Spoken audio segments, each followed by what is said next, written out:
Vocês devem estar bem lembrados e cientes disso, que foi um dos momentos cruciais do Evangelho, né, onde Cristo seria estabelecido como o Cordeiro definitivo, né, que ele já era o Cordeiro, mas ele iria para o sacrifício, e ele pega aquele momento especial e faz o momento do pão com vinho e estabelece aquilo como memorial, algo para ficar aqui, ó, lembrando, na verdade, dessa aliança, o preço que custou a aliança.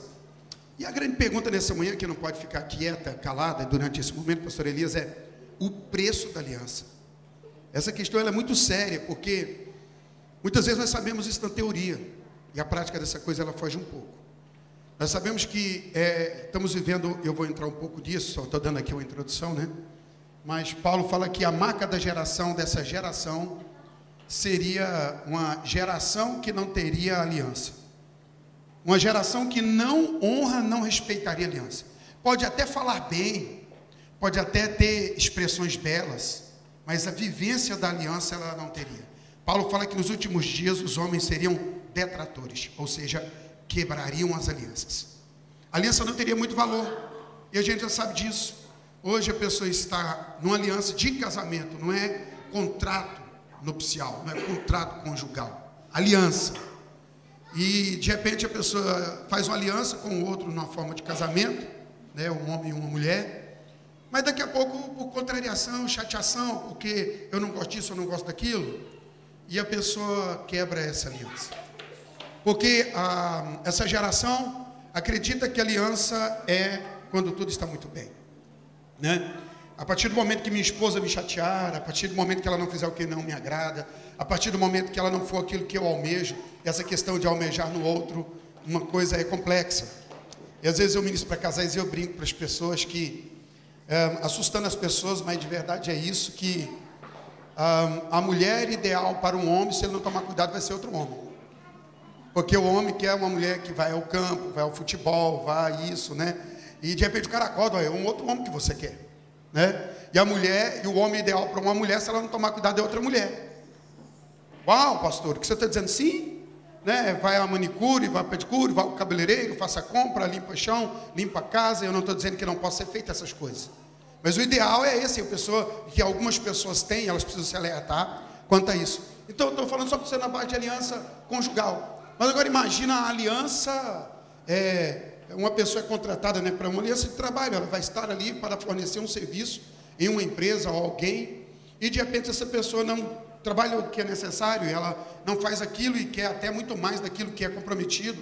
No Brasil acontece muito isso, a pessoa está numa empresa trabalhando, ela está ali no primeiro momento, quando ela é contratada, está ali naquela aliança, ela tem um horário X até tal horário para ela produzir, e se ela não prestar atenção, daqui a pouco ela não está produzindo, não chega no horário, está perdido no WhatsApp, está perdido nas internets da vida, não produzindo, e ela começa a ficar chateada, que o patrão começa a cobrar dela aquilo que ela tem que entregar pelo contrato, pela aliança que foi feita, e ela acha que não, e ela começa a colocar atestado para comprovar, ela não está gostando do ambiente, queima o ambiente, já viu?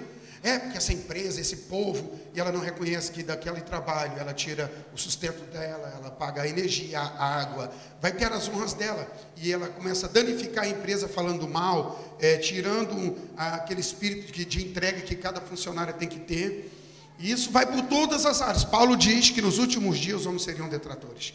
E se você corre para a igreja, imagina como isso está na igreja. Como é que isso está na igreja? Isso está de forma... de novo complexo, está de novo pesado, porque, né, a gente vê pessoas o seguinte, nós trabalhamos na visão celular, né, que eu amo muito essa visão celular, admiro o pastor Aloísio, meu Deus, é um homem, é luz, né, referência nessa geração, para mim é um das mentes mestres, né, que nós temos para a glória do Senhor Jesus, Marcelo Almeida, pastor Márcio, eu tive a oportunidade de tomar um café com ele ali em Orlando, e eu fiquei, meu Deus, eu falei, querido, olha, estou muito feliz de Deus ter preparado esse tempo, a gente estar juntos aqui, em Cristo Jesus. Minha filha fez o seminário, no qual nós ministramos também na nossa igreja, amamos tudo isso, que é feito por meio da videira, e temos muitos ministérios também afins, que são expressão para nós. E a gente sabe que, quando você trabalha na visão celular, você tem o líder, né, você tem essa expressão de liderança tão eficaz, que a visão celular, ela põe todo mundo para ser útil, para ter utilidade no corpo, não é verdade? Promovemos isso. Eu acredito que o ser humano ele é líder por causa do seu Criador. Deus fez o homem e a mulher ali no jardim e deu a eles o domínio, o poder, o governo. E o Senhor é líder, e Ele fez o homem à sua imagem e semelhança. Lógico que o pecado fez com que isso terminasse, que isso virasse uma confusão, não é verdade? Mas eu acredito que o caos, ele se instala exatamente onde não há liderança, onde não há um espírito de liderança. E algumas pessoas acham que a gente fala isso, então todo mundo é líder, nessa aldeia só tem cacique, não tem índios, né? E não é isso, porque você vê a hierarquia de Deus nos céus. Deus, nós temos querubins, serafins, arcanjos e anjos, e eles estão ali debaixo de uma hierarquia, funcionando um espírito de liderança. Cada pessoa deve fluir no nível de liderança a qual ela está ali estabelecida pelo Senhor, amém? E a gente vê essa hierarquia na família. Pastor, então todo mundo em casa é líder? Sim, mas o homem é o cabeça da família, amém? A esposa é a sua auxiliadora, mas ela tem a sua liderança ali, como está em Provérbios 31, que aquela mulher é incrível, é empreendedora, é uma mulher incrível que ajuda seu esposo sem atropelar a liderança dele. Automaticamente o filho primogênito, e assim então nós temos a hierarquia estabelecida na família, ninguém atropelando ninguém. Cada pessoa, um filho que não entende a sua liderança na família, ele virá a causar desatinos, não é verdade? E vai atropelando e a família fica toda disfuncional. E nós temos hierarquia em toda parte, que a hierarquia não é para diminuir, mas é para que cada pessoa funcione no espírito de liderança. E a visão celular, ela causa isso. Então nós sabemos que nós temos aí pastores, na verdade, diários, nós temos supervisores, nós temos discipuladores, nós temos líderes de célula, nós temos líderes em treinamentos, nós temos essa funcionalidade do corpo que funciona na visão celular, e às vezes o espírito que entra de desonra, não é verdade? Fala do ambiente, fala da liderança, né? E aí que Paulo fala que nos últimos dias os homens não seriam, por quê? Porque vem aquela transformação da alma. Se eu não sou uma pessoa da alma transformada, e eu não tenho alguém que me paparique, alguém que me elogie, ou alguém que faça do jeito que eu quero, daqui a pouco eu estarei quebrando essa unidade, quebrando esse espírito de honra que existe, né, no líder. Todo líder de Deus conhece o princípio de honra. Todo líder de Deus sabe que em todo ambiente a gente traz algo, irmão. Você trouxe algo para esse ambiente, entende o que eu estou falando? A gente não chega de qualquer jeito. Ou chegamos, mas esse qualquer jeito traga qualquer coisa. E eu e você, como líder do Senhor, nessa geração, precisamos estar questionando o que estamos fluindo, o que está saindo de nós, o que estamos trazendo para cada ambiente. E se nós tivermos discernimento disso, então traremos luz, seremos então aqueles que cumprem um propósito cabal de nossas vidas na obra do Senhor, amém? E veja bem que nós amamos isso, eu amo a visão celular por causa disso, por causa dessa dinâmica, amo o corpo de Cristo, amo a igreja do Senhor Jesus, de uma forma intensa, porque eu tive fora do Senhor, fora do corpo de Cristo quando estava nas trevas, mas encontrando Jesus, não tem como amar outra coisa senão a igreja de Jesus, amém? Senão amar o povo de Deus, e cuidar dele, e sabedor de que o povo de Deus tem seus problemas, tem suas situações, mas eu sou a resposta de Deus no meio dessa geração, no meio do corpo de Cristo. Eu estou aqui para a unidade, estou aqui para servi-los, estou aqui para amar essa noiva de forma tão incrível. Pastor, eu já passei, pastor Elias, experiências amargas na igreja, terríveis, e um momento eu estava tão ferido, tão machucado, um líder não entendia, não entrava aí, eu fiquei tão mal com aquilo, e ele entendeu tudo errado, e eu sei que o mais importante do que o que eu estou falando é que o outro está entendendo. Estou falando algo, mas se não está entendendo, eu vou procurar uma forma. E eu sei que às vezes não há como a pessoa entender por um dado momento, seja lá o que for. E eu cheguei naquele líder, e eu estava certo nas minhas decisões, e eu amava aquele amado irmão, e ele se revoltou totalmente, mesmo assim eu fui atrás dele, e ele disse que não queria me ver, mas eu fui na casa dele, e quando eu cheguei, comecei a falar com ele, dizia que sairia da igreja, e por fim, com muita luta, eu explicando para ele, falei, meu irmão, quero lhe pedir perdão, se algo eu disse, que fiz, o que está acontecendo, para ganhar o coração dele, e por fim ele falou para mim, não pastor, não é o senhor, sou eu. O senhor é um homem de Deus, por causa da minha humilhação, por causa do meu padrão em amor por ele abriu, não é isso não, e falou algumas coisas para mim, mas eu não quero mais voltar. Eu falei, amém. Fui para minha casa num senso de derrota muito grande, numa dor muito grande, muito, frustrado, fadigado com o meu cajado, com aquilo que estava acontecendo naquele momento, e sentei em minha cama, e eu ficava Sabe quando você está desgastado? Eu acabei de fazer um vídeo aqui, falando sobre o desgaste que Satanás tem gerado nessa base relacional. No Brasil temos tendo problemas. Nós estamos lá com um momento de eleição e o povo é muito apaixonado, né?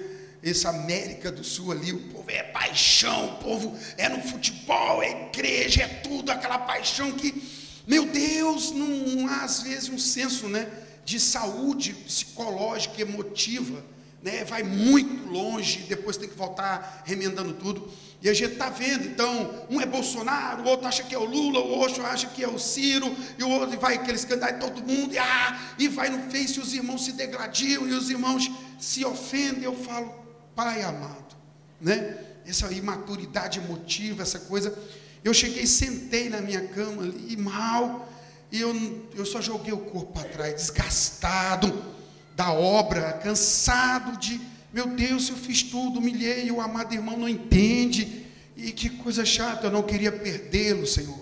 O Senhor é teste, o Senhor é testemunha na minha vida.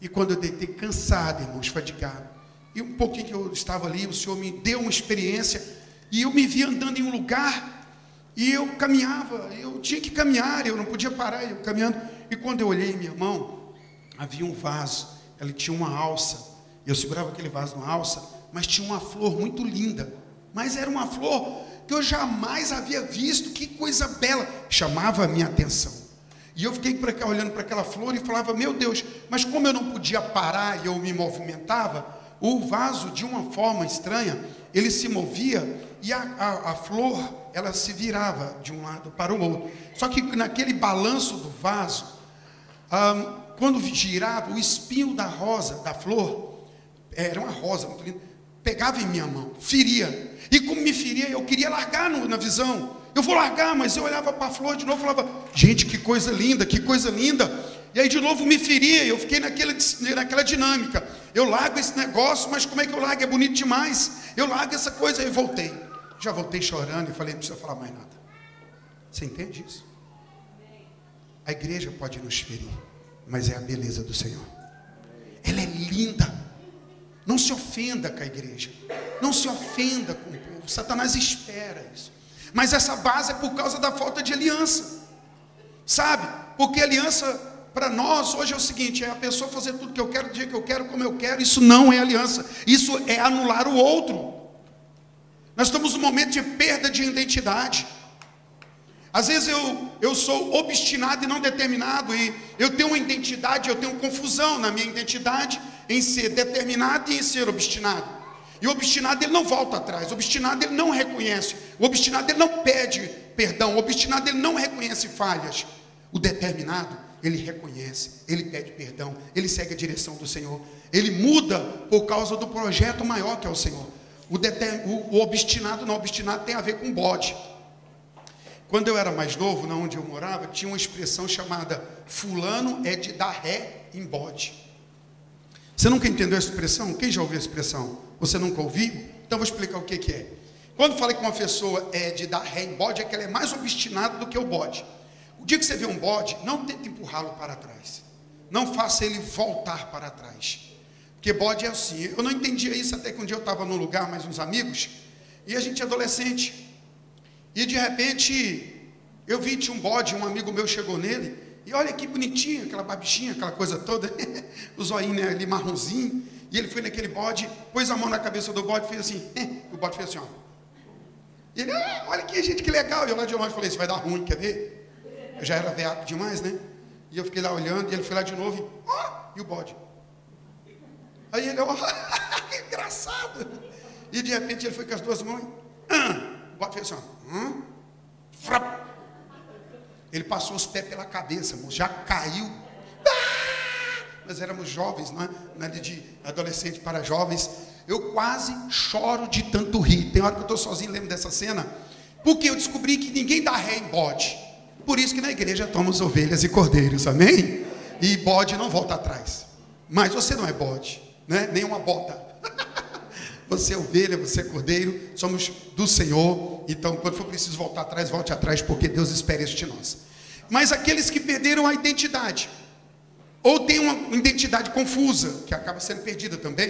É essa. Tem pessoa que é obstinada e ela acha que ela é determinada. Já viu aquela pessoa que ela acha que ela é muito sincera? Já viu aquela pessoa sincera? Eu falo lá na igreja, tem uma pessoa que sofre de sincericídio. Você nunca ouviu essa palavra? Sincericídio é sinceridade que mata. Nossa, irmão, você está feio. Eu falo para você, eu não gosto de você. Meu irmão, não te suporto. Entendeu? Eu sou sincero, irmão. Honesto. Não, irmão. É maligno e amargurado. Ué. Rapaz, eu vou sair falando para todo mundo que eu não gosto. Às vezes eu não gosto de uma pessoa, mas eu não gosto dela porque o problema habita em mim. Será que existe essa condição? Será que eu posso ter o problema? Um bode não vai entender isso. Mas uma pessoa madura em Cristo pode entender que às vezes o problema pode habitar em mim, sim ou não? Isso é princípio de humildade, não é verdade? Mas o que está acontecendo? Então, sincericídio é isso, pessoa que fala a verdade para matar. Jesus nunca disse mentira, sempre foi verdadeiro. Mas quando? Onde? Como? Essas perguntas ela tem que vir. Eu vou ser sincero.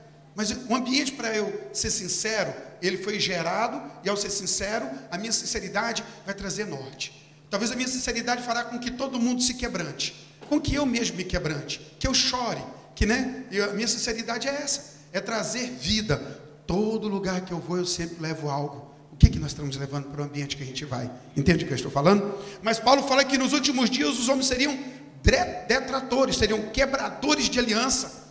Por quê? Porque estão na base de um ego. Se não for do jeito que eu quero, se não for como eu penso, se não for como eu entendo, então a goiabeira vai sacudir. Vai mesmo, irmão. Vai mesmo, né? Mas não precisa. Às vezes eu preciso entender os projetos divinos. E eu quero falar nesses dias, nesse momento agora, eu sei que meu tempo aqui, eu tenho que ser hábil nele, dado o compromisso que todos têm aí, eu sei que vai ser de Deus. Diga glória a Deus. Como o pastor falou, né, nós temos igrejas lá em Goiânia, trabalhamos na visão celular, amamos isso, fazemos o curso, formamos, temos pastores formados no curso telepresencial, que o pastor Elias falou, e estamos de novo com uma nova leva. Não é o da mesa branca, não, esse é aquele que a gente entende uma bênção, né?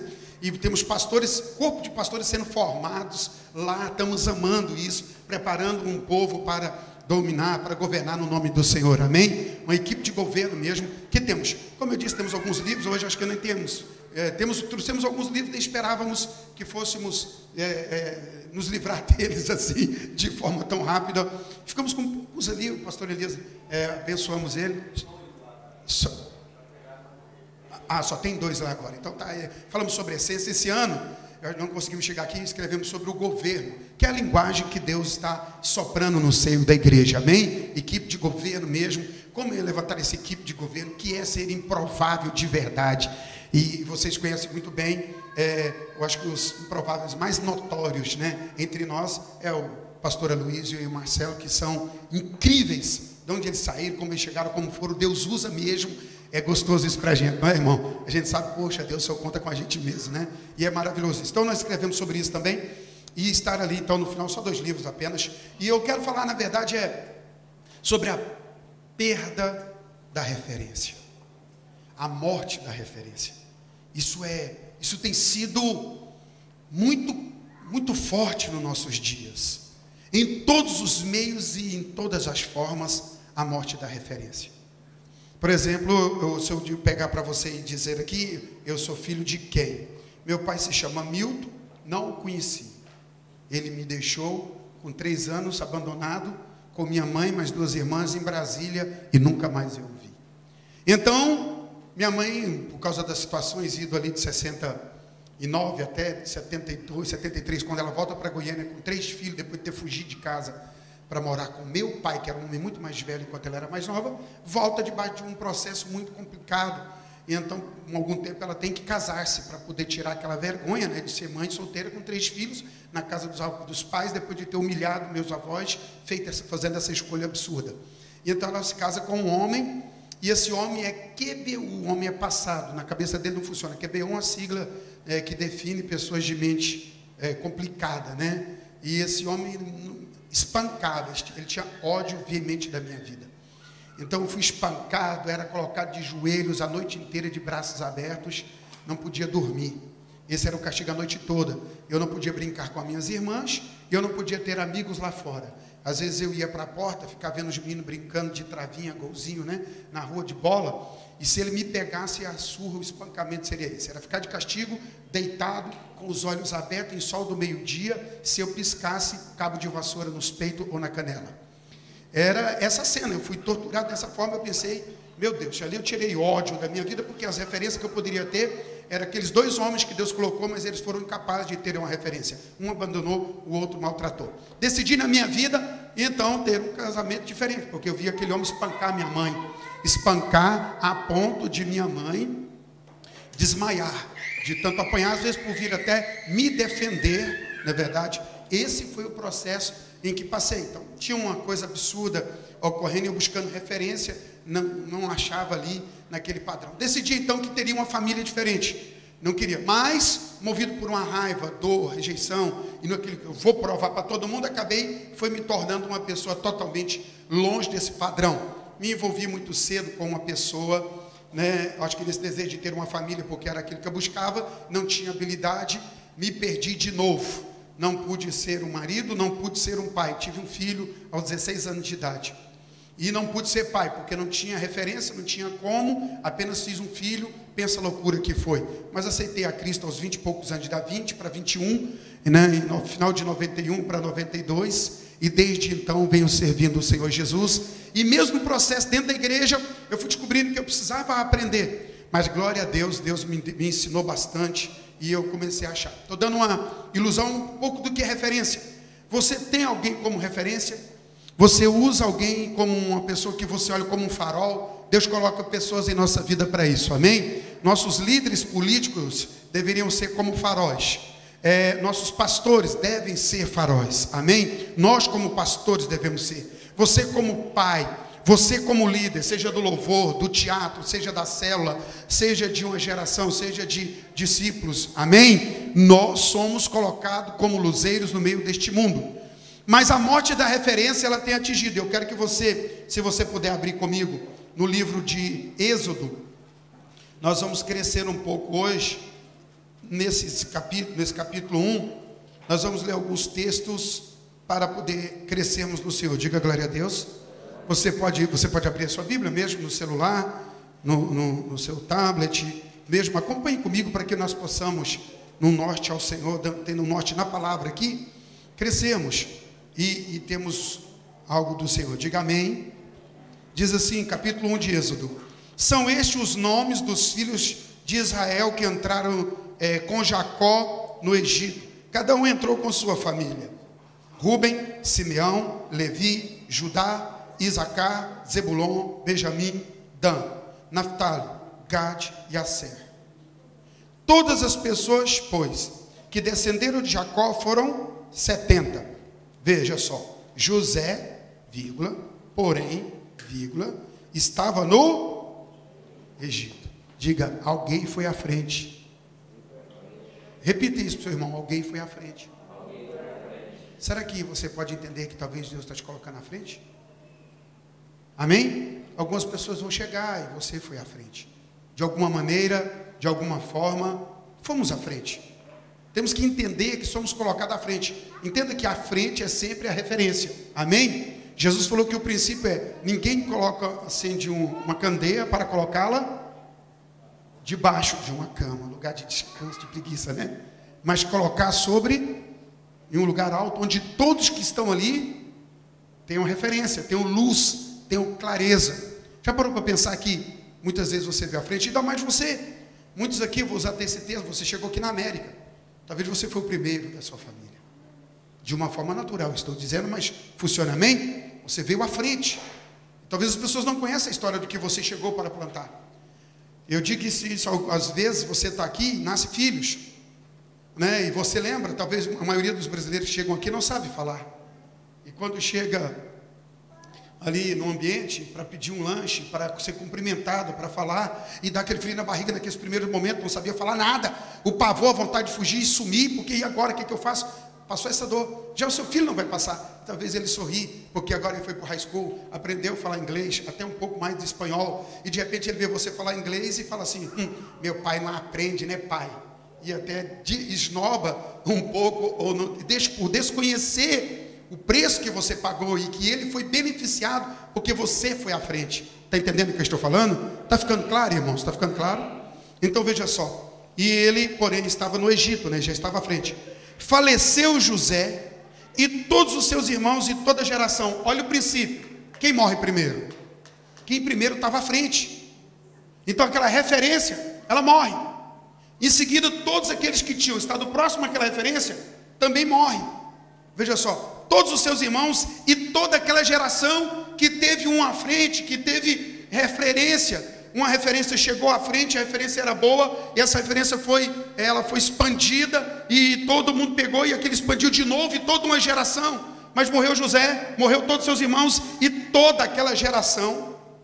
E veja só, mas os filhos de Israel foram fecundos e aumentaram muito, e se multiplicaram, e grandemente se fortaleceram, de maneira que a terra se encheu deles. Sempre que há uma identidade, sempre que há uma referência, ela se expande, e isso gera poder de multiplicação, isso gera proteção, isso gera saúde, isso gera força, isso vai a longo tempo, porque mesmo que morreu, aquela coisa ainda falava, aquela referência, aquela identidade, aquele poder ainda levou a geração, né, há muito tempo, e isso no embalo daquilo que foi feito nos primórdios, ainda continuou dando resultado, e eles encheram a terra.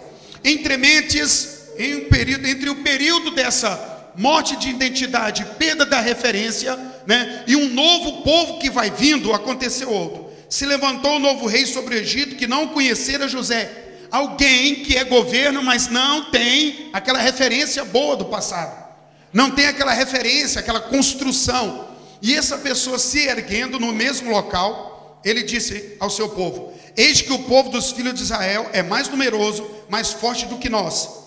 Eia, usemos de astúcia para com ele, para que não se multiplique, e seja o caso que, vindo a guerra, ele se ajunte contra os nossos inimigos, peleje contra nós e saia da terra. Os egípcios puseram sobre ele feitores de obra, para os afligirem com suas cargas, e os israelitas edificaram a Faraó, a cidade de celeiros, Pitom e Ramsés. Mas quanto mais os afligiam, tanto mais se multiplicavam e tanto mais se espalhavam, de maneira que se inquietavam por causa dos filhos de Israel.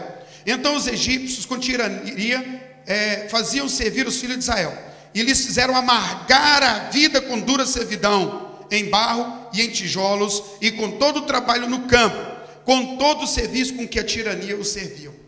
Veja que ao roubar a identidade, tira deles um propósito e encaminha eles para um outro propósito, que era edificar coisas próprias que não era o reino de Deus, entende? Quantos entendem o que eu estou falando? Então veja só, vamos agora pensar nesse assunto. Identidade, não é verdade? A morte da referência existe exatamente na perda da identidade. Quando se perde a identidade, então se perde a referência, e tendo referência, se encontra uma identidade. E você vai descobrir também durante esse raciocínio nosso, é que Satanás estabelece cativeiros e prisões exatamente quando há perda de identidade. Eu vou um pouquinho à frente.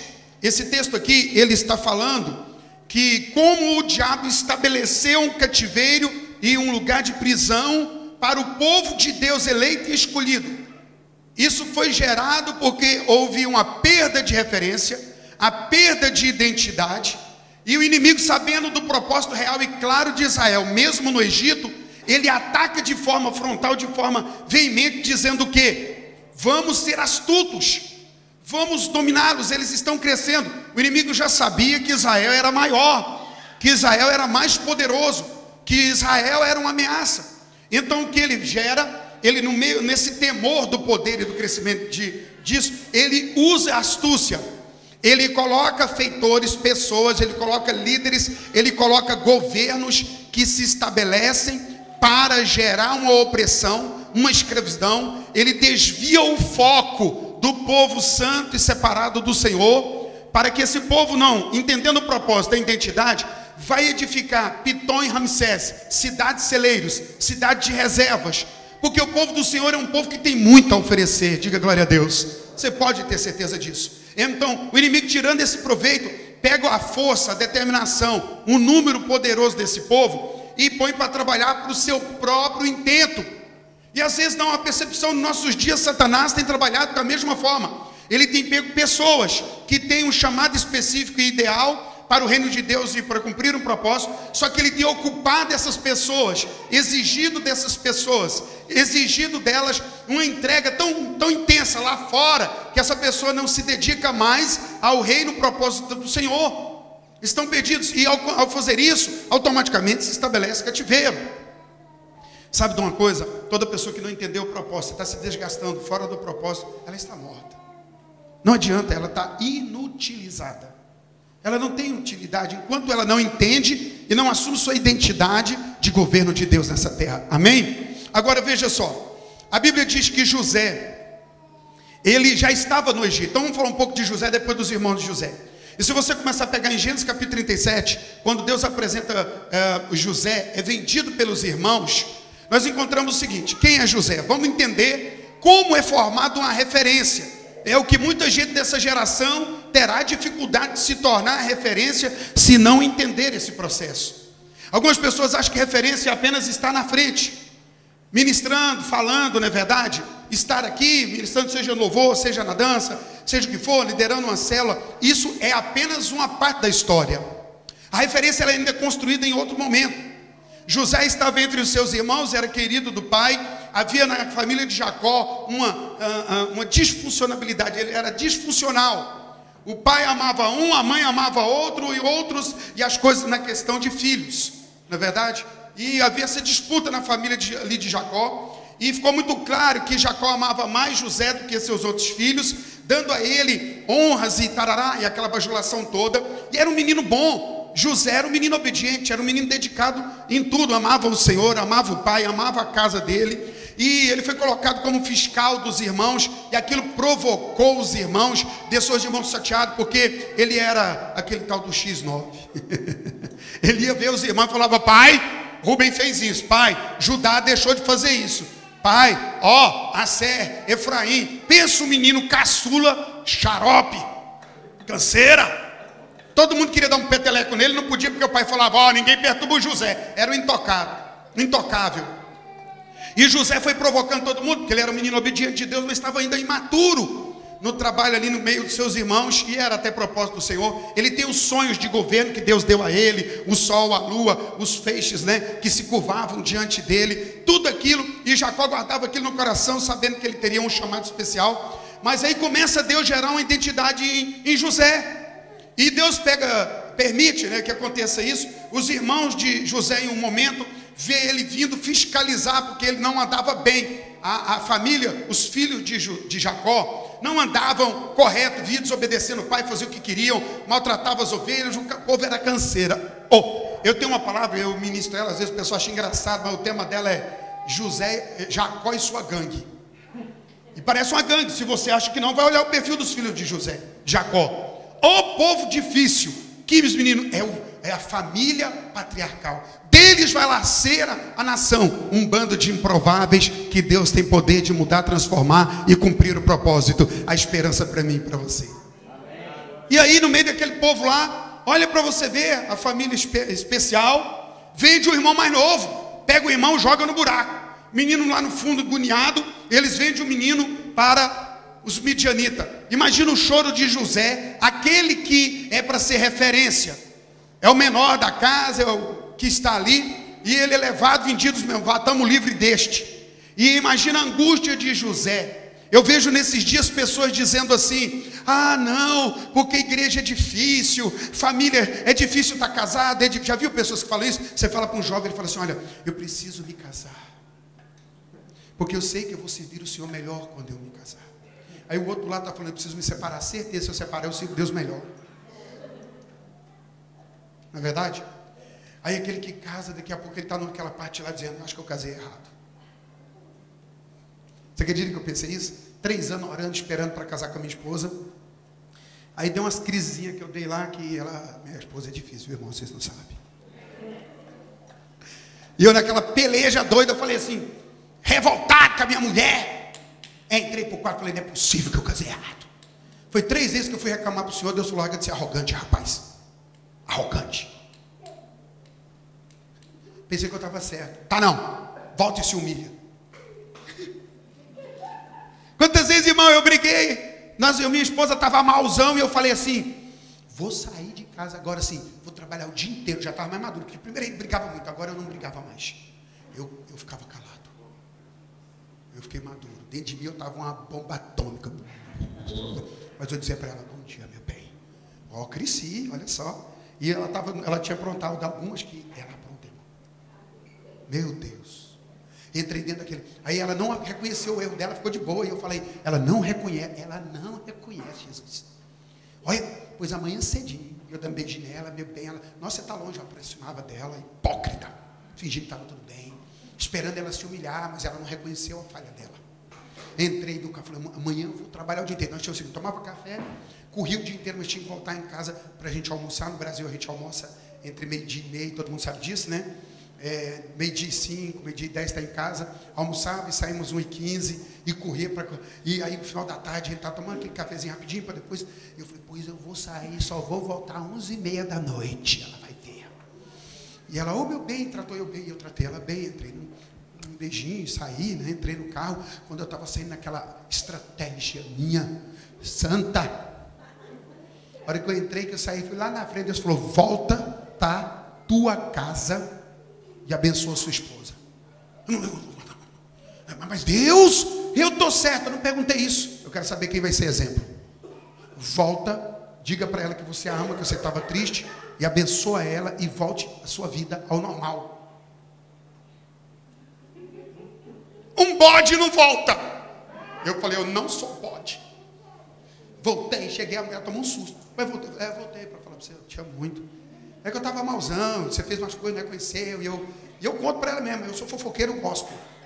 Eu estava errado, chateado, eu ia passar o dia inteiro fora, mas depois que Jesus me deu esse sacode, eu voltei para te pedir perdão. Algumas pessoas nessa geração acham que ser referência e possuir uma identidade, querido, não está entendendo que para se formar dessa identidade e para ser referência, você tem que ser referência na prova, é na guerra, é no não desistir quando tudo estiver ruim, na bagaceira. É a arte de se contrariar. Ou como Jesus disse, toma a sua cruz. Tá aquela hora que você está doido para falar um monte de coisa? Eu vou falar, e Deus fala, cala a sua boca grande. Cala, e você só vai falar o que eu desejo que seja falado. Em profunda paz. Você vai com vontade de socar, quebrar a cara, sapatear em cima, esfregar, arrastar, amarrar os pés na traseira de um carro e sair na cidade dizendo, olha aí, olha aí. Nada disso. Você vai pôr no banco da frente e dizer, eu sou seu servo para conduzir. Ar-condicionado? Balinha?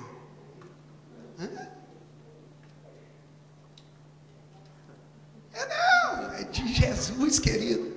E aí José, irmão, imagina José sendo arrastado com os midianitas, depois de ter caído, ser jogado no buraco pelos irmãos. Ele saiu tudo sujo de lama daquele buraco, pensando, Deus vai me ajudar. Não, nós vamos piorar a sua vida, rapaz. Um tojo. Pá. E vamos ganhar uma grana com esse negócio. Eles contando o dinheirinho que está repartindo entre eles e José. Judá! Rubem! Vocês são mais velhos. Não deixa não. Meu pai, mãe, gritando. E ele vai embora no caminho chorando e gritando. Porque ele era acostumado de manhã. A mãezinha dele chegava. José, mãe, hoje eu quero nuggets. A mamãe fazia nuggets. O que o filhinho quer? Mãe, eu quero ovos mexidos. A mãezinha fala, agora, amigo, longe de casa, muito sozinho, tu vai ver. O que você está fazendo? Eu preciso de você, José. Você aguenta a pancada aí, meu filho, porque eu preciso de você. E vai ter que passar por aqui. Chegando na casa de Potifar, a coisa começa a melhorar. Olha o José, irmão. Já começou, sabe, porque não tem preguiça, o cara faz mesmo, ele trabalha e é promovido. E pensa um cara bonitão. Brad Pitt estava no chinelo. José top, irmão. Você está achando que não? A patroa ficou doidona nele. Imagina um cara. Tomava aqueles banhos, naqueles aromas do Egito. Invictus. Perfumão top. O cara estava gostosão na parada. E a patroa olhou e falou, é meu. E ela começou a assediar José. E José gosta do negócio. Gosta tanto que ele teve que correr. Que se ele fica, ele pega. Que tem gente que acha que isso é demônio, é hormônio, irmão. Precisa saber que muitas vezes é hormônio. Você não pode estar no lugar que acendeia, né, o hormônio. A Bíblia tem umas coisas nela que é massa demais. A Bíblia diz assim, ó, o acariciar dos seios incendeia a roupa. Entendeu? Se a roupa pega fogo, o que a gente tem que fazer? Tira! Entendeu como é que é engraçada a Bíblia? E ela ensina a gente a não fazer essas coisas quando está namorando. Quando está casado, pode. Deve. Namorando, não. E nem noivo. Entendeu? Porque se pegar fogo, tira a roupa. José olhou para aquilo, a mulher avançou no homem, quando tudo estava bem, rapaz, queridinho do patrão. Todo mundo respeitava. Onde ele colocava a mão, a Bíblia diz que o Senhor era com ele. Todo mundo reconhecia. Só que Deus move o Satanás também. Ó, capeta! E o diabo é o cão. Deu tudo certo, lá está o cão. E Deus vai usar toda a situação. José! E sai no poste nacional do Egito. Manchete. José, o funcionário da alto nível no palácio de Potifar, faz uma patifaria.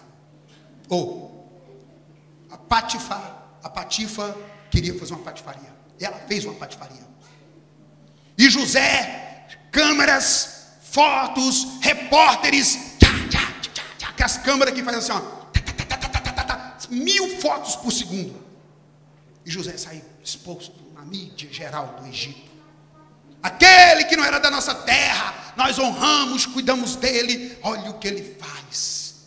E José, de cabeça baixa, preso, vai para a masmorra. Fundo, prisão chata, sem culpa, sem nada. E Deus está fazendo uma identidade, está gerando uma identidade, um exemplo. Quem vai entender isso, rapaz? Quem? José, debaixo daquela moenda toda, fica preso. E quando ele chegou no presídio, sabe aquele lugar maltratado, sujo, cheio de lodo, bagunçado, lugar de depressão, de frustração, lugar de morte, de abandono, de rejeição, de inferno, de marginalização. Ali está José, o prometido do Senhor, o eleito de Deus, o escolhido, o homem que Deus disse que escolheu, está debaixo de uma grande pressão, e ele fala: vou dar cabo da minha vida. Não. Porque nenhum homem de Deus que nós temos na Escritura, ele chega a pensar que queria morrer. Paulo fala: eu queria morrer para estar com o Senhor, que vai ser bem melhor. Mas não disse que ia dar cabo da própria vida. Nem Jó, ele diz da fadiga, que o Senhor nos guarde. A pressão que Jó passa, e ele até pensa em morrer era melhor, mas ele não pensa em dar cabo da sua vida. Vocês entendem? Por favor. Mas é uma geração que não vai suportar muita coisa. E José está lá, esquecido. Ele pega aquele banheiro, daquele presídio, aquele lugar feio, sujo. Chega para o líder do presídio e fala assim: querido, é que eu não consigo ficar quieto, porque crente preguiçoso é uma desgraça. Não vai fazer nada para Jesus. Pode esquecer que Jesus não chama ninguém que está lá, sabe? Na verdade, havia alguns que estavam com ócio no meio da praça, mas eles estavam ali porque não tinha nada para que alguém desse para fazer. Jesus vendo eles pararam, falou: não. Na parábola, né, o homem chega e fala: não fique aí parado, vamos trabalhar. E ele aceita o serviço. E José não pode ficar parado. José vê aquela bagunça naquele presídio, ele começa a limpar, esfregar, e a cadeia ficou linda. E eu fico olhando algumas irmãs ou irmãos que a casa deles, sangue de Jesus tem poder. O Katrina passou ali dentro.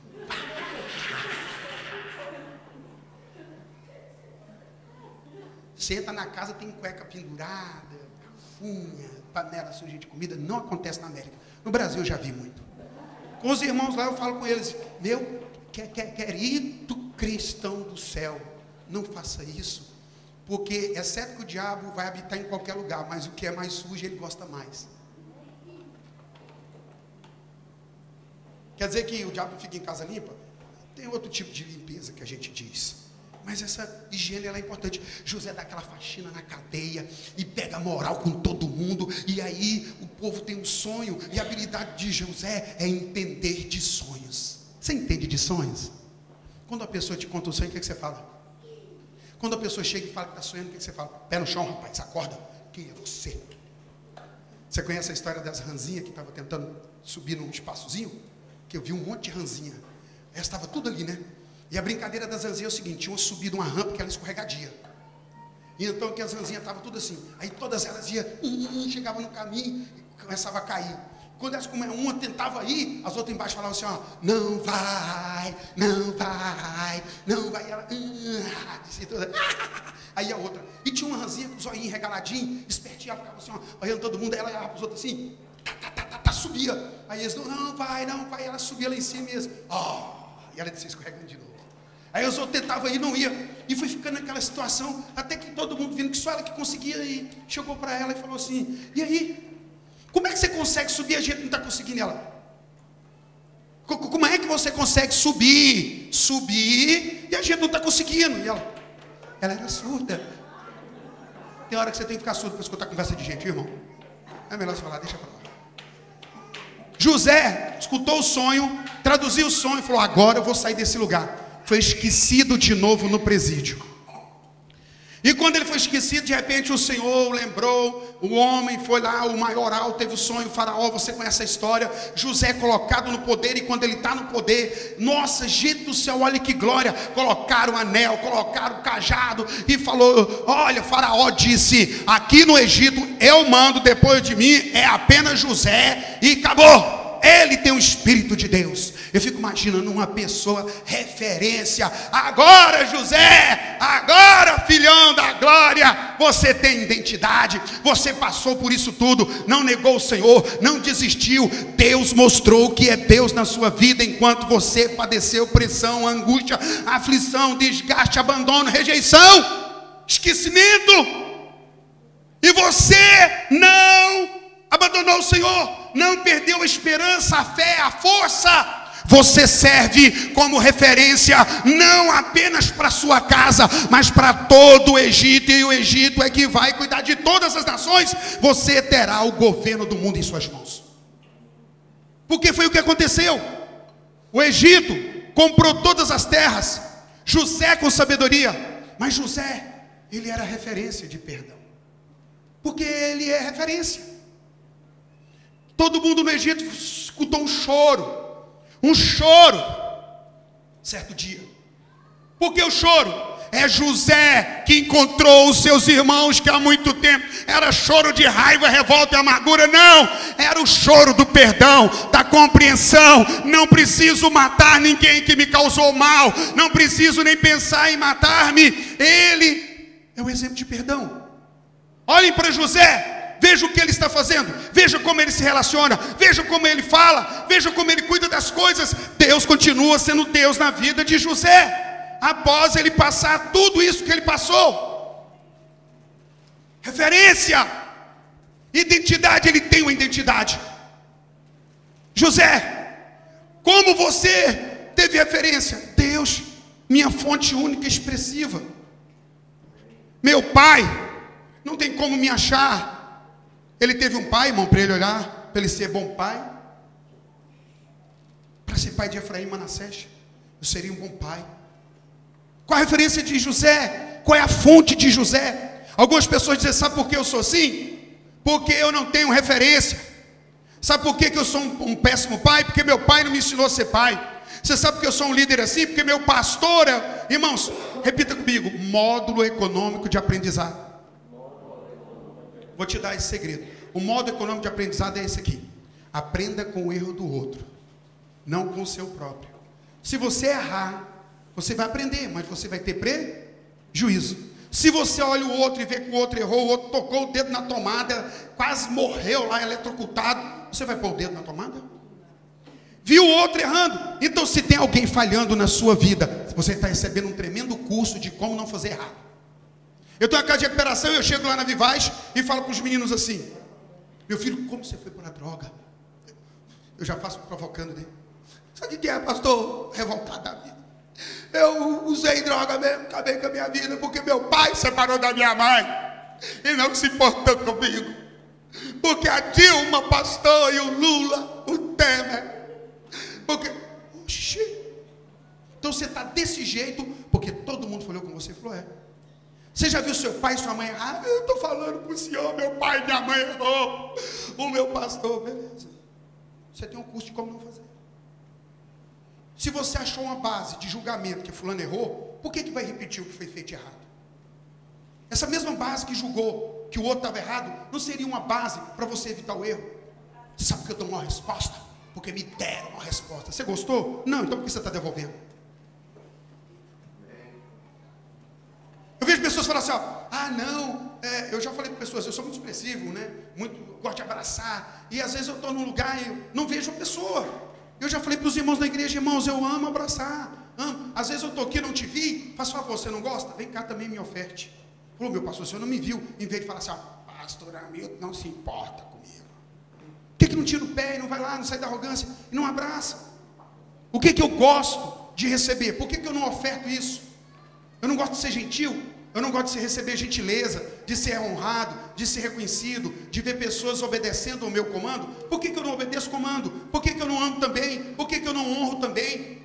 E não é só quando está tudo muito bem, não, é ao contrário. O problema é que nós não estamos prontos para desenvolver identidade, porque somos um bando de gente paparicado, cristais, porcelaninha. Deus me livre de contrariar qualquer pessoa nessa geração. Ela sai da igreja, ela abandona o pastor, ela abandona a família, porque ela não quer ser chateada, contrariada.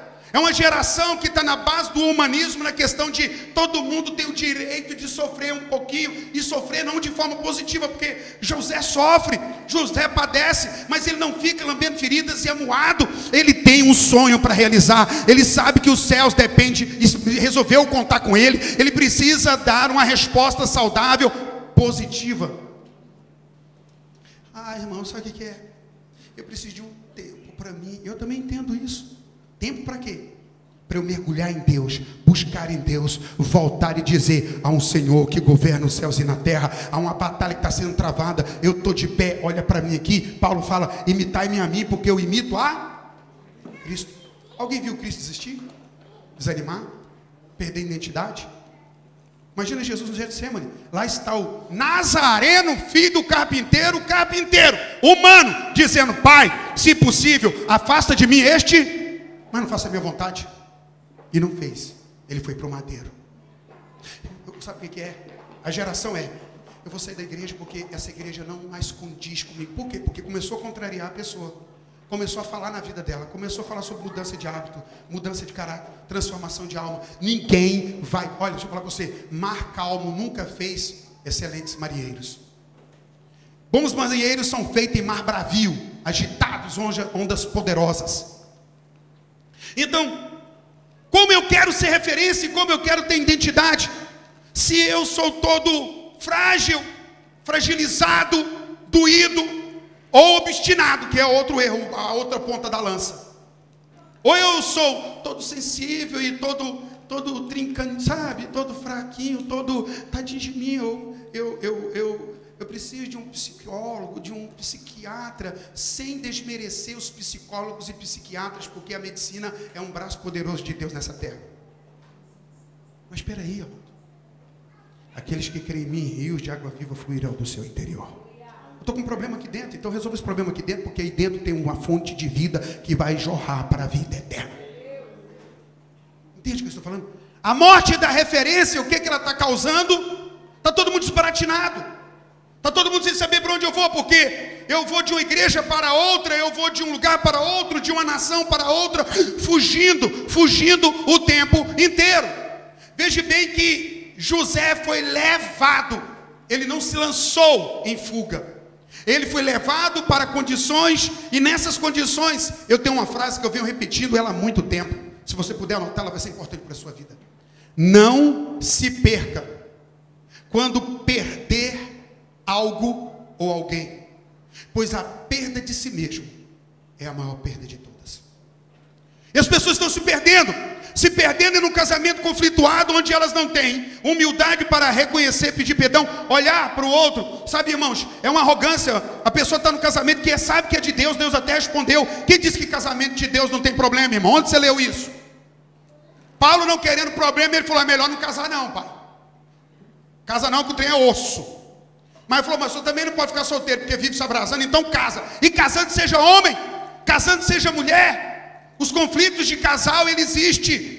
Mas aproveite em Cristo Jesus com o coração no eterno. Olhar para minha esposa e entender que ela é uma parte incrível do meu ministério, da minha vida, para que eu possa expressar a igreja, para que eu possa chegar ao Senhor. Tem gente achando que casamento é tropeço, o outro acha que esse solteiro é tropeço, o outro acha que, e aí está todo mundo perdido. O que é de verdade o tropeço? É o meu ego, uma perda de identidade, porque é a morte de referência. Então eu estou falando para você aqui em duas linhas. Primeiro, eu estou olhando para alguém que é referência. Segundo, eu tenho que lembrar que eu sou referência. Onde eu vou, eu deixo alguma coisa. Eu vejo pessoas falarem, como um grande famoso no Brasil, que já casou 8 ou 9 vezes, e ele diz: eu tenho experiência de casamento. Tem não, meu filho, tem não. Boca de burro. Falei, não era isso não. Sabe nada. Experiência de casamento é quem casou, está casado e está fazendo esse negócio dar certo até no dia de hoje. 10, 20, 30, 40, 50 anos. Vamos bater palmas, celebrar. Bem-aventurado entre vós é o leito sem mácula. Honra, digno de honra. Entendi isso. Mas meu casamento é referência. Dizendo um camarada que passava, um vizinho, passou perto de uma casa, estava escrito: essa casa pertence ao Senhor Jesus. Só que quem estava lá dentro brigava, era um inferno em vida. O vizinho, então, um dia na madrugada, revoltado com aquela situação, foi e escreveu: essa casa pertence ao Senhor Jesus. Estava a frase, escreveu embaixo: mas está alugada a Satanás. Doído. Referência. Eu me casei para que as pessoas olhem para o meu casamento e digam: eu quero ter um casamento daquele para mim. E não de aparência, porque eu falo abertamente os conflitos que eu e Sheila vivemos, porque somos seres humanos. Mas falamos também de quando falhamos, pedimos perdão. Acertamos, reconciliamos, choramos. Nossos filhos já viram a gente se pegar, discutindo, palavras fortes um com o outro. Mas já viu a gente voltar e pedir perdão para o outro na frente deles, ensinando para eles que se ao errar, faça reparação devida. Viu aquele casal que briga na frente dos meninos? Mamãe morra.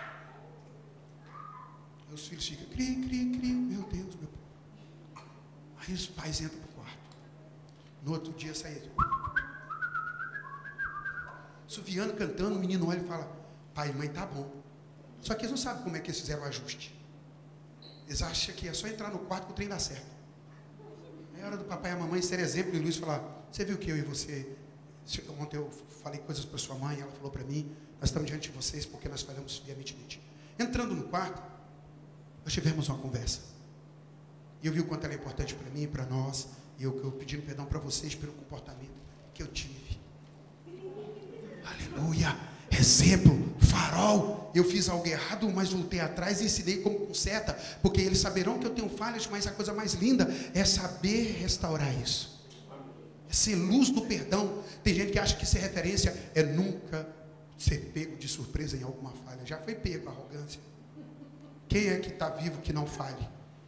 Quem está vivo que quem não tem pecado joga? Lembra da galera? Pedra, mata! Pegaram pedra lá. Vamos jogar pedra! Matar todo mundo. Cada um pegando uma pedra maior. Jesus Cristo. Alguns acreditam que enquanto estavam ali aquela roda para pressionar Jesus, alguns estavam ali, adultério, né? Para jogar pedra, Jesus começou a escrever: Flávia.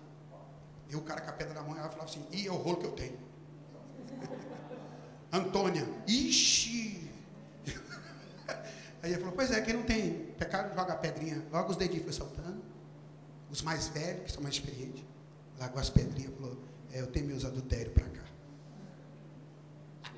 Jesus é fofo demais. O dia que você encher a mão de pedra, dá uma olhada para não voltar tudo na testa. Eu tinha um amigo, ele estava querendo dormir, e lá no Brasil tem muito gato, e às vezes os gatos sobem no telhado, é aquele inferno gatício. Uau, aquele inferno. E esse irmão foi ficando com ódio, com ódio, que ele queria dormir, no outro dia tinha que levantar cedo, irmão, ele foi lá fora, ele pegou uma pedra, aquelas pedras bulinadas, sabe, desgastadas, redondinha, aquele negócio que foi feito para jogar no outro. Ele pegou aquela pedra, olhou para aquele gato assim, falou, vou matar ele agora, mas ele falou que ele ia dar uma pedrada, que ele queria que aquela pedra parasse no estômago do gato, depois de pegar na cabeça dele. Olha a raiva que ele estava. E ele pegou, porque eu encontrei ele no dia, depois eu vou te contar como é que eu encontrei com ele, porque que eu soube da história. E ele pegou aquela pedra e esticou o braço assim, com toda a fúria da alma, aquele negócio assim, aquela pedra foi voando assim, ela pegou, lá tem uma madeira que segura bateu naquela madeira, irmão, e voltou na testa dele. Eu soube da história porque eu cheguei para ele, estava com um calo enorme na testa, com um corte no meio. O duro é a pedrada, irmão, que você vai dar no outro com tanta raiva. Fala para o seu irmão, olha a pedra. Cuidado com ela, hein? Você vai querer jogar no outro, sai com um galo na testa. Então veja só, José está sendo formatado como... Só tem um jeito de gerar identidade. Sim, eu preciso mergulhar na palavra, no meu relacionamento com Deus, amém? Mergulhar nessa profundidade, e nada pode me fazer desistir daquilo que está em mim. Se eu tenho uma identidade, eu não vou desistir, e às vezes eu preciso nela mesmo. Por exemplo, eu falo muito de perdão, e como é que eu vou ter identidade de perdoador? Olha a bifa, pastor. Eu te perdoo, irmão. Aleluia. Treinamento, não é verdade? Gente, eu não gosto que fazem isso. Toda hora tem um fazendo. É o Satanás? Só pode ser o diabo querendo tirar minha paz, irmão. Eu estou a ponto de largar isso aqui. Eu já falei para minha mulher. Não é isso? Aquela sensação de que fui enganado enquanto noivo. Jesus resolveu isso na minha vida rapidinho. Me chamou de arrogante e falou para eu baixar a bola. É melhor celebrar que eu recebi de Jesus. Diga glória a Deus. E José passa tudo isso. José, sabe, irmão? Jó, o apóstolo Paulo, ele escreve, passamos coisa na vida a ponto de desesperar da própria vida. Ele não está falando, eu pensei na cabo. Ele pensou, Deus me socorre. Até fez a oração, talvez, né? Tira-me aqui. Eu não vou matar-me, mas o Senhor pode me recolher. É isso? Depois ele já passou e falou, rapaz, é bom morrer para estar com Jesus, mas eu tenho tanto para fazer pela igreja do Senhor Jesus Cristo. Eu sou referência. Você agora entendeu que Deus, para gerar identidade, ele precisa fazer isso porque precisamos aprofundar, e que às vezes esses nãos, essas impossibilidades, essas coisas não acontecendo como a gente queria o tempo todo, e isso vai acabar fortalecendo, mas eu não vou perder o meu Cristo de horizonte, eu não vou perder o norte. Jesus está lá me aguardando, me esperando, e Ele tem um galardão, uma coroa para entregar para aquele que prevalecer, aquele que permanecer até o fim. Não o fim que eu causei, eu não causo um fim, entende o que eu estou dizendo?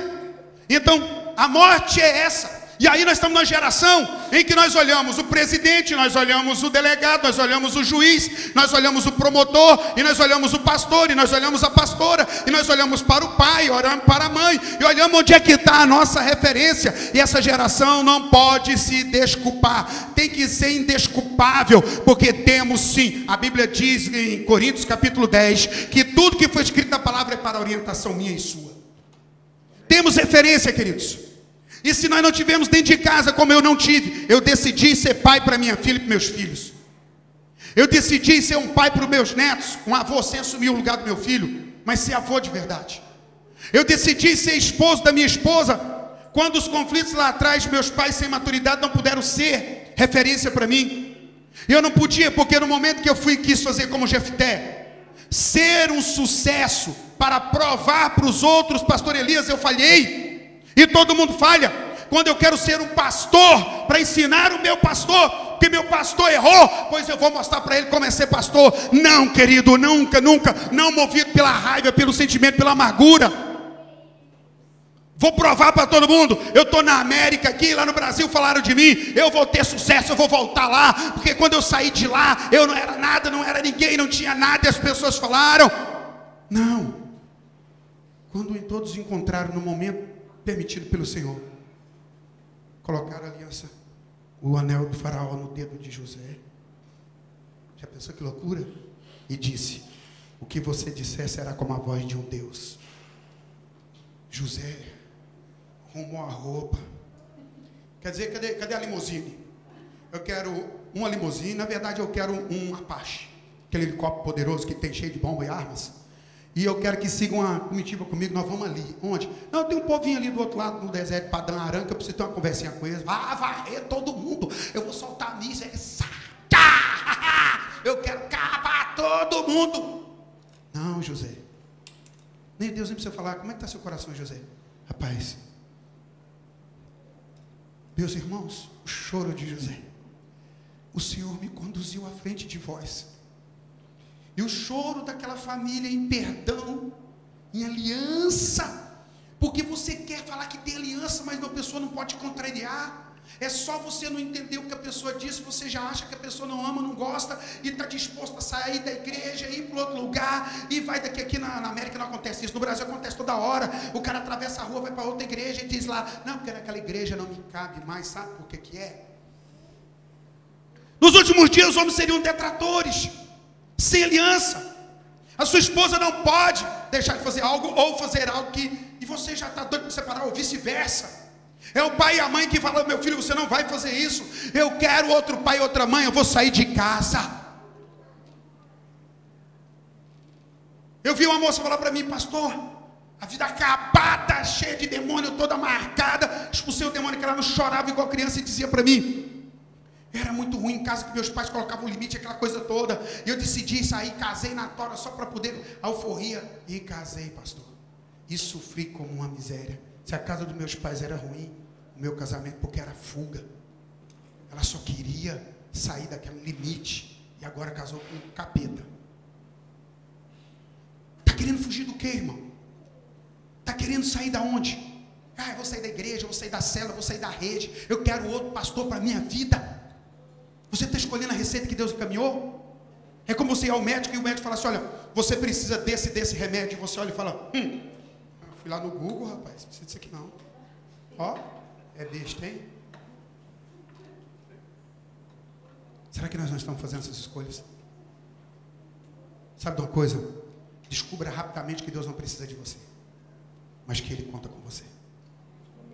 E se você descobrir que Deus não precisa de você, mas que Ele conta com você, e você acha importante Ele ter contado com você, mesmo que Ele poderia não ter contado, não está na hora da gente pegar a receita que Ele passou? Não está na hora de falar: Deus, o Senhor está me dando a coisa que eu quero, Senhor. Eu quero celebrar a aliança, porque a aliança tem deveres e direitos. Na hora do direito eu pulo e celebro, na hora dos deveres eu acho ruim. Cuidado, irmão, não é assim que a gente fala? Não me aperte, não me confronte, não fale comigo. Essa é a geração que nós temos. Uma geração, como nós iremos trazer o reino de Deus se nós não celebramos alianças? Fala para mim, irmãos. Davi, por que Davi suportou Saul? Se não pelo propósito e revelação do encargo que possuía em seu coração. Estamos fugindo o tempo todo. Todo mundo que foge vai ter que voltar e faz a lição de forma diferente. E às vezes o livro que Deus está escrevendo está cheio de borrão, porque vai, erra, volta de novo, erra, volta de novo, erra na escolha de submeter-se, de abrir o coração em aliança. A minha esposa, Senhor, não é fácil. Quantas vezes falei isso para o Senhor e o Senhor corrigiu meu coração? Eu que era o problema, eu precisava mudar, eu precisava aceitar aquilo. Então, o que acontece? Automaticamente, quando eu perco a identidade, eu começo a fugir, porque sou obstinado, ou começo a cair todo cheio de fragilidade, falando assim: eu nunca mais vou mexer com célula, igreja, não quero mexer com mais nada não, olha o que eu passei. Tem essas duas pontas: ou eu larguei tudo porque sou fragilizado, ou eu estou arrebentando meio mundo porque Deus me chamou, o chamado é meu, e eu sou igual um bode, não vou para trás não, eu vou para cima com tudo arrebentando. Deixa eu te contar, lá estava o diácono Filipe de Cesareia, fazendo milagres poderosos, maior avivamento, conferência. De repente o Espírito Santo fala no ouvido: larga isso tudo, larga tudo, e vai para lá. E ele vendo cura, gente vomitando câncer, aquela coisa toda, e ele fala assim: para onde, Senhor? Segue aí. Aí ele dá uma olhada assim lá na cidade e fala assim: Deus, só estou vendo areia, segue aí. Mas é que tem outdoor, panfletos, Facebook anunciou tudo, e o movimento é ali que tem gente. Me obedece, pega aí. De repente vem um cara esquisito numa carroça estranha.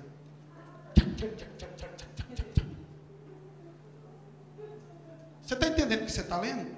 Eu não. Isso aqui está falando de quem? De onde? Ele falando, peraí que eu te ensino, não estou na carroça.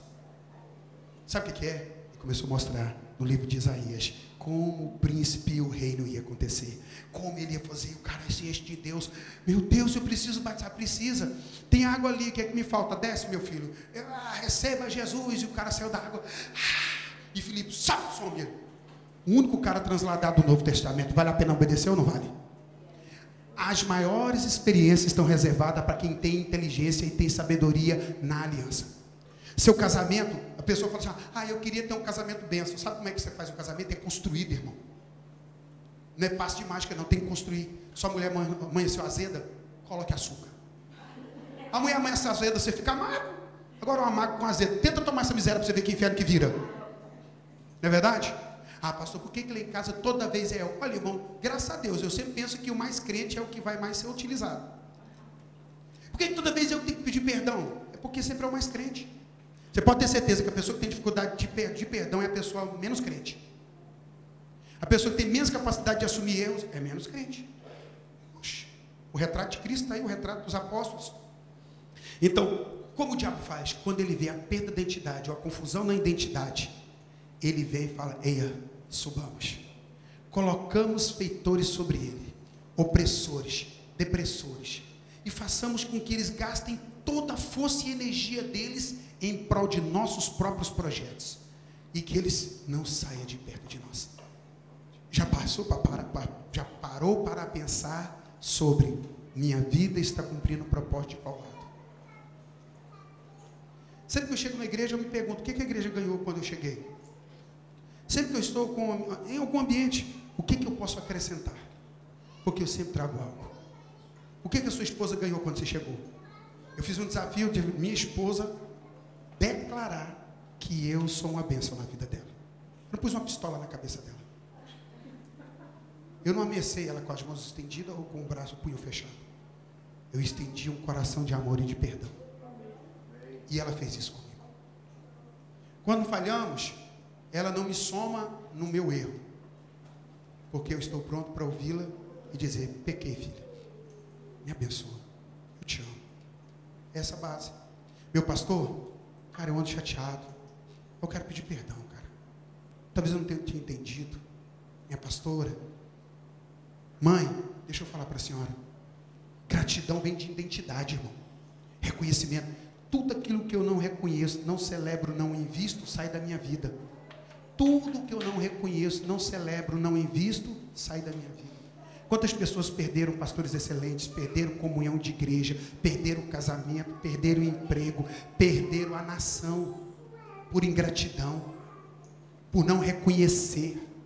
Essa manhã, nós vamos comer o pão e beber o vinho. Essa manhã é momento da gente lembrar, porque Jesus falou, lembra do preço que eu paguei. Você consegue lembrar do preço de alguém? De alguém que pagando o preço por você? Quanto já agradeceu o seu esposo pelo esforço, murro terrível que tem que dar nessa nação para manter as coisas? Já agradeceu a sua esposa por saber que também ela tem esse preço? Vocês já se agradeceram? Minha filha, obrigado pelo filho que você me deu, pela filha. Sabe?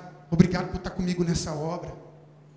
Às vezes eu estou lá em casa, minha esposa ela faz uma comida gostosa e põe aquela mesa bem montada.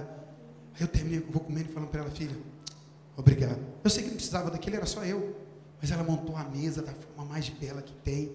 E a gente senta para comer, eu falo, filha, obrigado. Gratidão. Você agradeceu a algum pastor por ter te ajudado? Agradeceu a um pastor por ter chamado a sua atenção? Para ter te exortado porque você está fora do padrão? Porque você estava se perdendo? Afinal de contas é isso. Pastores, líderes, as pessoas estão olhando para nós. O que o seu filho diz de você? O que sua filha já te viu buscando o Senhor? Já viu você tão dedicado no Senhor quanto no serviço secular? Qual é o Deus dessa nação? Qual é o Deus dessa geração?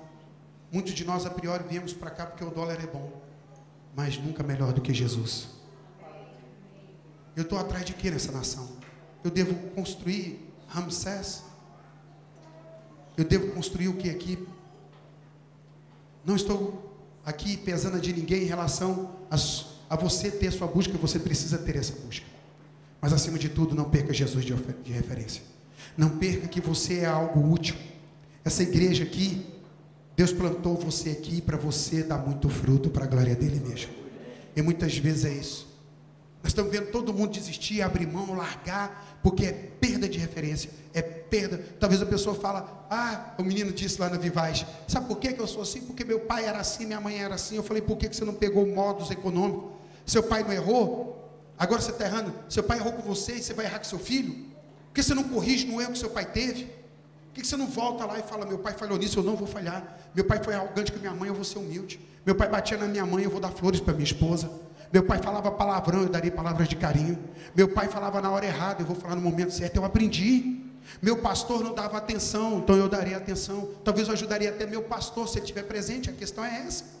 Mas as pessoas querem apontar que não há referência e continuar sendo erradas. Não funciona, querido.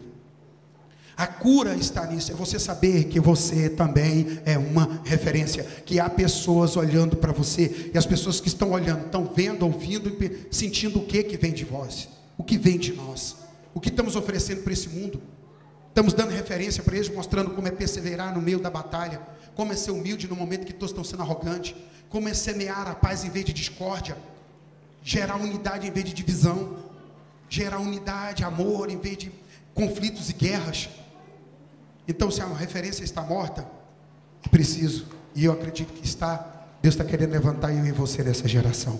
A partir de hoje, eu e você precisamos tomar uma decisão em Cristo Jesus de ser referência em toda parte. José não pegou o poder e saiu perseguindo todo mundo. Ele foi perdoar, abençoar. Mesmo depois de muito tempo, quando ele morre, os irmãos, Jacó morre, eles vão fazer o velório lá, 70 dias de velório de choro. Quando eles voltam, os irmãos falam assim, desconfiados ainda. Viram que José era bom, mas ainda estava em dúvida do tamanho mal que eles tinham cometido. Eles foram falar assim, nós temos que falar com o nosso irmão. E foi lá, não, José, porque nosso pai quando era vivo, José olhou e falou, irmão, vocês não entenderam até hoje, eu não fiz mal a vocês quando meu pai estava vivo, eu não fiz porque meu pai estava vivo não, eu fiz porque eu tenho uma vida com Deus, um relacionamento com Deus, eu entendi que tudo que eu passei era para prevalecer, eu cuidarei de vós e de vossos filhinhos.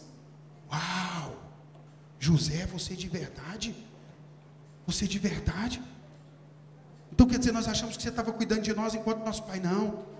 Eu não trato bem as ovelhas só porque o pastor está perto de mim, não. É porque há em mim uma fonte de vida. O meu processo é outro. Meu entendimento é outro. Minha vida é outra. Sabe qual foi a última vez que você reconheceu isso? Que você honrou seu pastor por obediência, porque ele te pediu. Porque é tão bom quando a gente obedece, quando o pastor, por exemplo, eu gosto de tocar guitarra, e o pastor fala assim, Hamilton, você vai tocar guitarra hoje. Ô pastor, agora aí, né? Aí eu já peguei a guitarra no dia, porque eu gosto de tocar guitarra, e o pastor fala, não, você não vai tocar guitarra, na verdade você vai cuidar dos banheiros hoje, meu filho.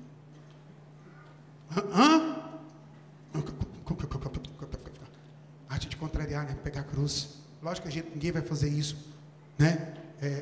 Provocando, caçando isso. Mas às vezes, eu celebro a aliança, é quando tudo está dando errado.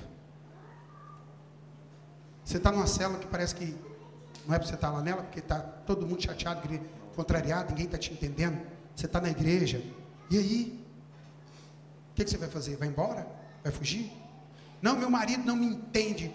Necessidade é base da tentação. Quando Jesus teve fome, o diabo aproximou. Você está tendo necessidade, seu marido não é atencioso, carinhoso, nem nada, e você agora acha que merece coisa melhor e está pensando em largar o casamento? Quebrando a aliança? Por que não vai trazer os olhos do seu marido? Minha filha dá aquele trato poderoso. Não para mostrar lá fora. Dá o trato poderoso para chamar a atenção dele.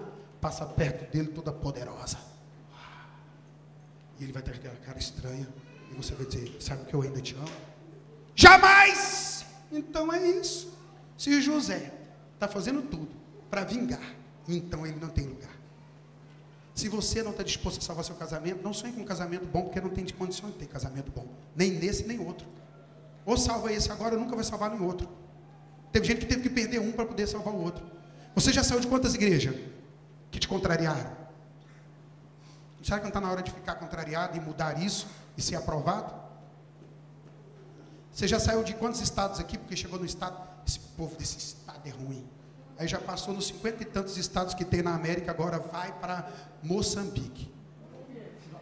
viver a glória do Senhor entre aquele povo que tem uma refeição por dia. Não para economizar no dólar, porque não tem mesmo. Ó que glória, eu estou contigo. Vá, Deus é contigo. Não, pastor, então onde é que está a minha humildade? Morte da referência? Sua mãe não te deu exemplo? Pois então, dê exemplo para suas filhas e diga para sua mãe o quanto você a ama. Perdoe sua mãe por ela não ter conseguido, mas é obrigação sua saber, porque você tem o Espírito Santo. Deus tem te guiado. Aprenda com essa situação. E eu quero pedir para você fechar os olhos um pouco só nessa manhã. Depois dessa viagem que tivemos, a morte da referência. O rapazinho lá na Vivai disse para mim: eu estou nem aí, pastor, eu vou ser assim mesmo. Eu olhei para ele, cara fumando droga, matando, roubando e destruindo. Resultado, obra do diabo. Moleque, 19 anos, matando, roubando e destruindo, fazendo tudo. O pai frustrado porque a águia dele não voa, está causando tudo. E o menino arrogância disse para mim: pastor, estou nem aí, rapaz, eu não pedi para nascer. Eu falei: querido, com toda a educação do meu coração, eu quero falar algo. Você sabia que seu pai e sua mãe não estavam pensando em você quando ficaram juntos? Você estava pensando em outra coisa. Você é muito arrogante, rapaz. Eles não pensaram em você. Talvez você não pediu para nascer. Ah, então você está fazendo o que te pedem. Quem pediu para você matar, roubar e destruir? Seu pai não pediu para você usar droga. Não pediu para você roubar. Não pediu para você destruir. Você está fazendo isso. Eles não pediram para você nascer. E você nasceu. Mas eles pediram para você usar droga, fazer isso tudo. Então, essa arrogância na cabeça da pessoa. Tem pessoa que fala assim: eu vou ficar na igreja. E eu vou tratar todo mundo. Sabe o que é engraçado? Quando eu decido ser tratamento dos outros, eu me decido ser lixa. Depois que você usa lixa, o que você faz com ela? Joga fora. Na verdade, que a dinâmica de Deus é que a casa de Deus é feita com as tábuas encaixadas. Sabia disso? Você sabe disso? Vocês já estudaram isso? Cada tábua era feito o tabernáculo, o templo do Senhor no deserto, eram feitas tábuas de encaixe. Elas encaixavam em vãos assim. Assim que eles fizeram ela. Só que não havia lixa. Sabe como é que era feita, Elias, para elas encaixarem perfeitamente? Relacionamento. Elas iam cheias de frestas, só era feito vão. Elas iam desgastando no outro, esfregando, até que aquela coisa ficava, nos primeiros momentos, ele sendo difícil, de repente encaixava perfeitamente. Na obra de Deus não pode ter lixo. Você está achando que você é tratamento para alguém? Peço a Deus misericórdia para você. Porque talvez você pode cair como lixo. Você não usa lixo. Usou, terminou, você joga ela fora. A peça lixada ainda vai ficar boa, mas a lixa não terá mais utilidade. Feche os olhos. Vamos falar com Deus dessa manhã, porque nós vamos comer o pão e beber o vinho agora, que o pastor Elias vai estar pegando daqui a pouco. Mas antes eu quero fazer algo aqui, porque como era feita a Santa Ceia lá em Corinto, era koinonia, a comunhão. Quando a ceia perdeu essa visão de amai-vos uns aos outros, mas ficou amo mais a mim do que o outro, e eu como mais, eu trago mais coisas boas para mim. Então foi que Paulo falou: esperai uns pelos outros. Você está disposto a esperar seu líder? Esperar seu discípulo? Está no tempo de Deus? Ou você vai atropelando tudo? Eu quero que nessa manhã o Espírito Santo traga no seu coração. Comece aqui hoje. Você tem pensado em sair de casa, sair do trabalho, sair de coisa por causa de dificuldades? Largar a igreja, largar a fé porque está sendo difícil? Dá uma olhada para pessoas que estão olhando para você. E não se engane, tem gente olhando para você. Imagine se José desistisse, se Jó desistisse, se Paulo desistisse. Paulo, na igreja de Corinto, foi questionado o cajado dele, onde ele escreve uma apologética, defesa da fé, do ministério dele. Ele teve que fazer uma carta, pastor Elias, para a igreja de Corinto, que ele plantou, cuidou. Ele teve que escrever para eles. Ele pede aos irmãos: irmãos, abra o coração para mim, como o meu coração está aberto por vocês. Mas Paulo não deixou de amar Corinto. E eu quero perguntar para você: vamos começar a desenvolver um espírito de gratidão. Você está aqui hoje agradecido por Jesus? Amém, eu sei disso. Olha que bom, você veio na Santa Ceia. Mas você está agradecido pelos irmãos que você está, pelo seu pastor, pela sua pastora? Não estou dizendo para você que eles são perfeitos, eu não sou e ninguém é. Mas eu preciso celebrar aqueles que estão na minha vida. Celebrar, reconhecer, celebrar, investir. Para que aquilo que eles têm de Deus para a minha vida pouse e fique na minha vida. Você tem gratidão? Gratidão para alguém que chegou na América primeiro e depois essa pessoa te ajudou. Talvez foi pouco, porque você precisava de mais, mas esse pouco não foi bom, não reconhece. Gratidão no coração pela igreja que está cuidando de você, pelo líder de célula, por aquele irmão que abre a casa dele para você ir lá na célula dele e chegar na casa do irmão, a casa toda organizada, e a gente entra e todo mundo come, faz aquela coisa toda, e o irmão amanhã tem que levantar cedo, pegar bruto no serviço, a esposa tem que sair para correria também, o menino tem que ir para o high school, e aquela coisa toda. Você tem gratidão por alguém? No seu coração você tem uma identidade de grato como José, uma identidade perseverante. Eu nunca mais volto para os meus irmãos. Eu vou sair da família de Jacó. Eu quero ir no cartório e eliminar o meu nome da família de meu pai. Ninguém vai saber. Inclusive me deram outro nome aqui no Egito. Eu não sou mais conhecido como José de Jacó. Eu tenho outro nome. Eu quero esquecer o que passou lá, apagar os irmãos da célula, meu pastor, e eliminar. Não, igreja, não, de verdade não. A minha voz nessa noite é apenas ela, mas encontre a direção de Deus nessa voz. Encontre nessa voz a digital de Deus para que você volte. Não desistir do seu casamento, não desistir de nada. Grato, eu tenho que agradecer. Eu tenho que agradecer. Existe alguém nesse lugar, nessa manhã, que você pode agradecer?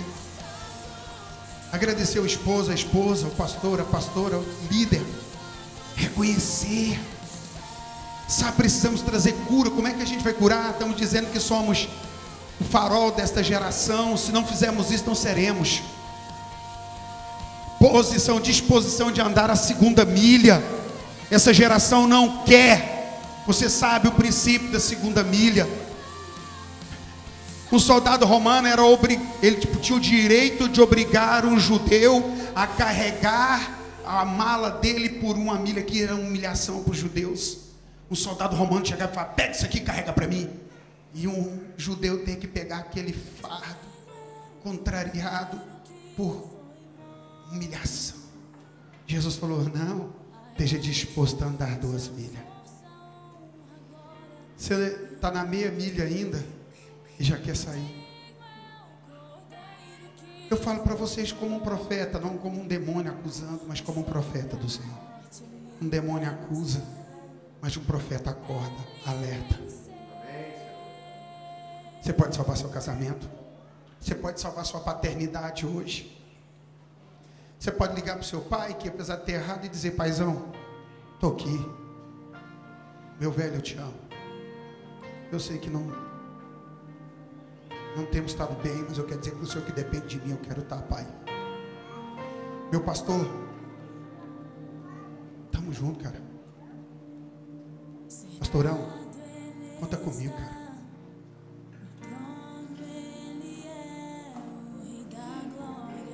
Você sabe que o pastor, que o preço que ele tem pago para estar aqui em Tampa com vocês? Você acha fácil? Talvez as pessoas no Brasil não entendem o preço que você paga para estar aqui. Só vai falar: não, lá no Brasil teria mais fácil, seria mesmo. Mas tem um preço para ficar aqui. Deus trouxe você, casou você. Deus colocou você nessa igreja. Você está disposto a ter uma aliança? Você vai comer o pão e beber o vinho porque alguém manteve a aliança. Jesus podia ter desistido dessa aliança quando o Getsemane foi proposto. Quando no Getsemane, angustiado e aflito, suando, sabe, o suor dele minava sangue, tamanho sofrimento. E o Messias chega naquele lugar, o carpinteiro, o cordeiro, e ele sem lugar, ele volta para ver se Pedro, Tiago e João poderia dar a ele conforto. E quando ele volta para a equipe dele, estão dormindo. Um texto salva a equipe dizendo que era pressão espiritual. Em outros apenas diz que estavam dormindo. E Jesus olha e fala: vocês não podem orar comigo 1 hora, vigiar por 3 vezes? Poderíamos hoje não comer o pão e beber o vinho porque ele desistiu?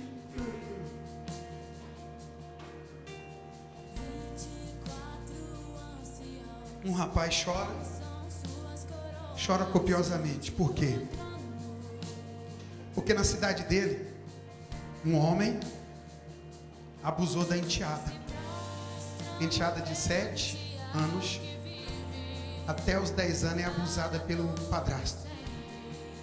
O cara tem um padrão, todo mundo acha que ele é perfeito, que é um cara correto.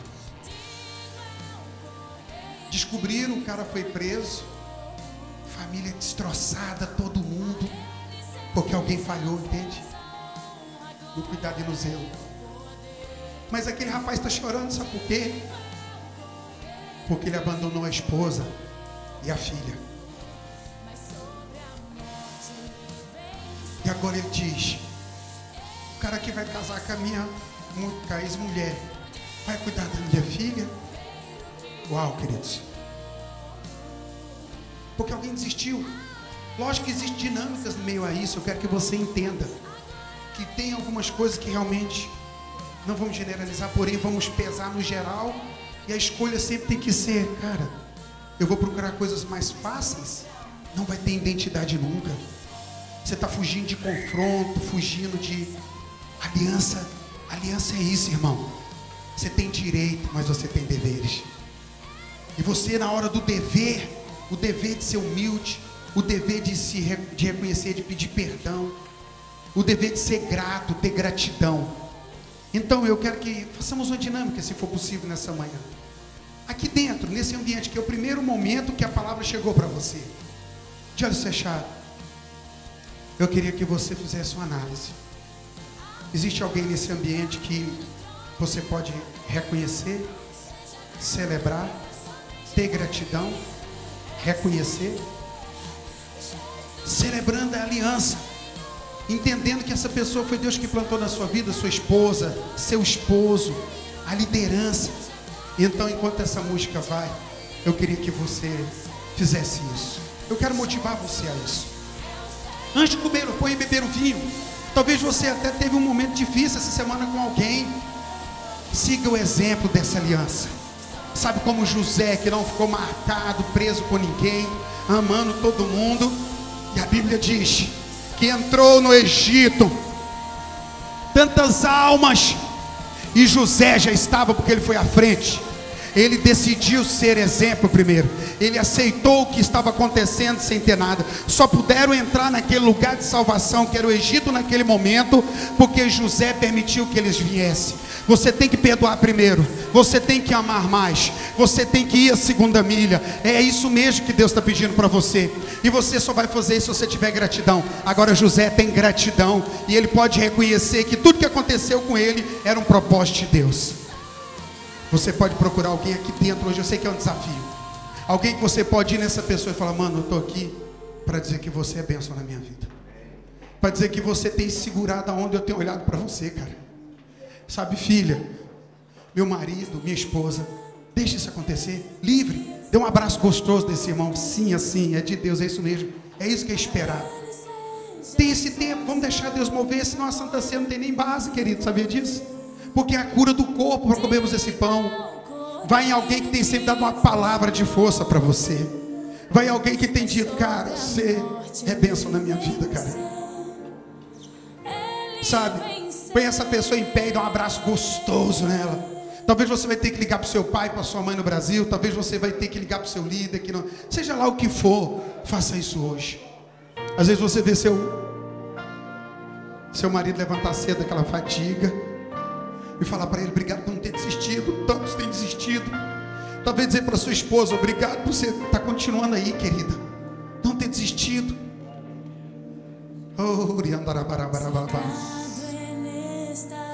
Dê um abraço gostoso, sabe? Fique em pé. Sentado é tão ruim. Dê um abraço gostoso, cheio. Eu ensino os irmãos como abraço é gostoso. Você dá aquele abraço cheio. É gostoso você estar perto. Eu estou te promovendo isso, estou forçando isso. Porque é bom demais. É gostoso demais. É gostoso. Então, com a minha família, queridos. Minha filha passou um ano longe. Um ano. Fez muita falta. Mas era pelo reino. E como é bom tê-los perto. Ter minha família no Brasil. Xarandarabarabas.